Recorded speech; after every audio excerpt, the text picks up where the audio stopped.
HarperCollins and Harper Audio present The Endangereds by Philippe Cousteau and Austin Aslan. Performed by Ramon Ocampo.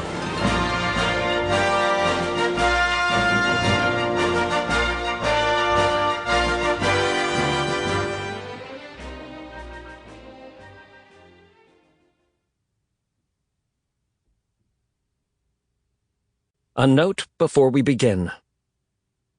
To learn more about the animals, be sure to download the accompanying enhancement PDF from your audiobook provider, or go to www.harpercollins.com/audio/The Endangereds. Chapter 1. Nukilik, Ursus Maritimus. The shore was too far away. The polar bear leaned forward and gazed out across the great ocean. The mass of snow-patched land that was her home was half a day's march from here, or it would be, if the ice bridge hadn't melted. She tensed. Swimming that distance would take great strength, possibly more than she had.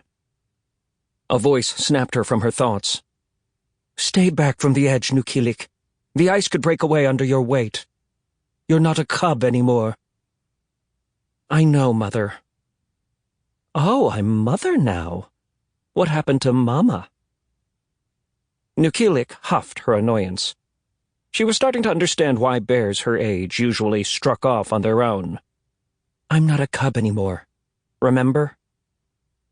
Nukilik was ready, she thought, to leave Mother's side. According to the ways, it was time. But Nukilik could not set out to explore the great realm alone right now. She and her mother were trapped on a drifting island of ice, starving and weak, growing weaker. Hunger gnawed at her belly.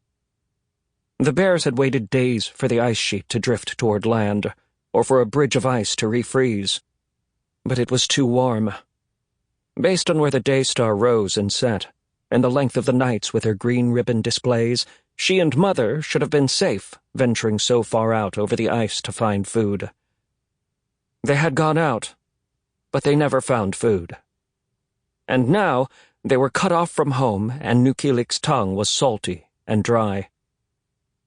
"We should just swim for it." "We need a plan, Nuke." "We've already waited too long," Nukilik grumbled. "You should have listened to me the first day the ice broke." Mother sighed. "You don't think I've been on drifting ice islands before? But they never went out to sea like this. Everything is changing."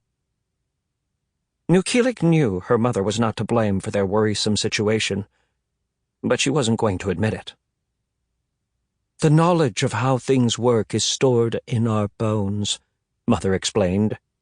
"It was put in you when you were still inside of me. We're taught the ways by the old natures, who watch over the realm as stars now. But the ways have gone awry." Nukilik scanned the distance, looking for icebergs they might reach. Her stomach growled. Then Mother's stomach growled too, as if their tummies were having a conversation of their own. The polar bears shared an irritated look, and then both of them managed to laugh.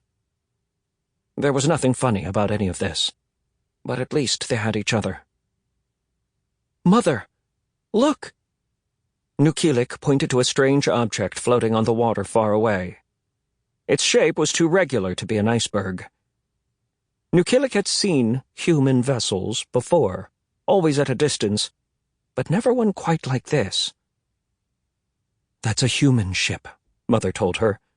"I never used to see them, but they're appearing more and more." Nukilik had so many questions about the humans, but she didn't voice them aloud. Her mother would only say, "Just keep away from them, Nuke. They're dangerous." That was her way of not having to admit that she didn't know anything about them either. The ship slowly disappeared from sight.